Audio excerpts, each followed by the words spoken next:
Vote দিও কেতলি মার্কায়, এ মার্কা জনগণের। মাওলানা হুসামুদ্দিন দোয়া প্রার্থী সকলের। ভোট দিও কেতলি মার্কায়।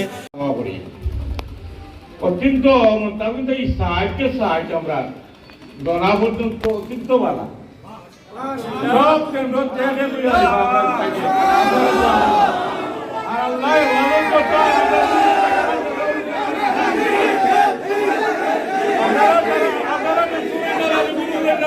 এইবার আমার সালাম আলাইকুম।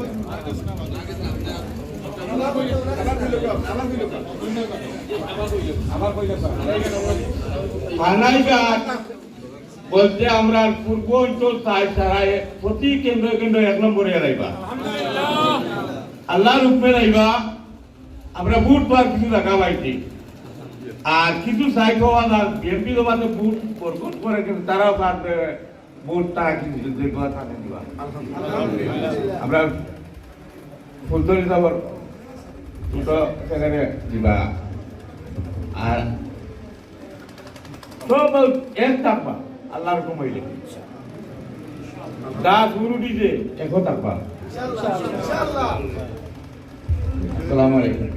ছোট আসলাম বড় কতদিন আমরা ওরে গেছি সুন্দর কিনা চলটা লাগান যে আমার অবস্থা খুব খারাপ। কোনো 7 দিনের ভিতরে চাউল আমার ঘরে আইছে না, আটা আইছে। এটা হলো দেবার কিছু না, আল্লাহর রহমত আমি ইচ্ছা করি চাউল বুঝে বসতে আনতা আল্লাহ আমার তুমি কিছু পারবো।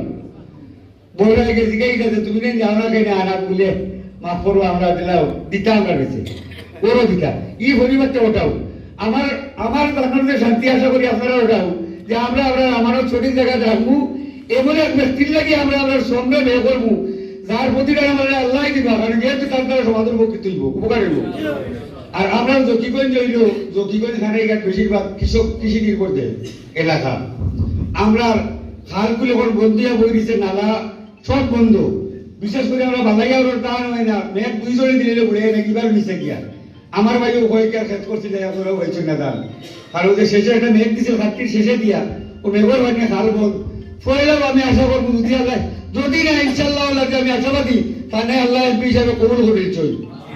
তাই এমপি হইবা আমরা এটা সব ছুটাইয়া দিবা, আর কিছু লাভবান হইবা তার কাছে শুধুমাত্র গরিব মানে সমাজের নিরীহ মানুষ যারা বেশিরভাগ অন্যায় হইতা নাই ন্যায় হইবা। যেহেতু সময় একদম সংক্ষিপ্ত, এতক্ষণ আমরা মুরব্বিয়ানে কেরামের কাছ থেকে যে কথাগুলো শুনছিলাম, বিশেষ করে আমাদের রাহবার ইসলামী আন্দোলনের পীর সিপাহ সালাত বাংলাদেশ, বর্তমান বাংলাদেশে আপনারা যারা মিডিয়ায় একটু চোখ রাখেন দেখতে পারবেন সমস্ত দেশের উলামায়ে কেরাম যার দিকে তাকিয়ে আছে।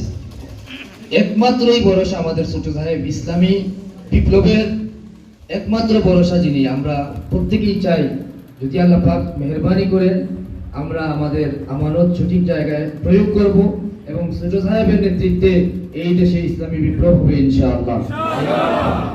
এই বলে আমার সংক্ষিপ্ত কথা শেষ করলাম।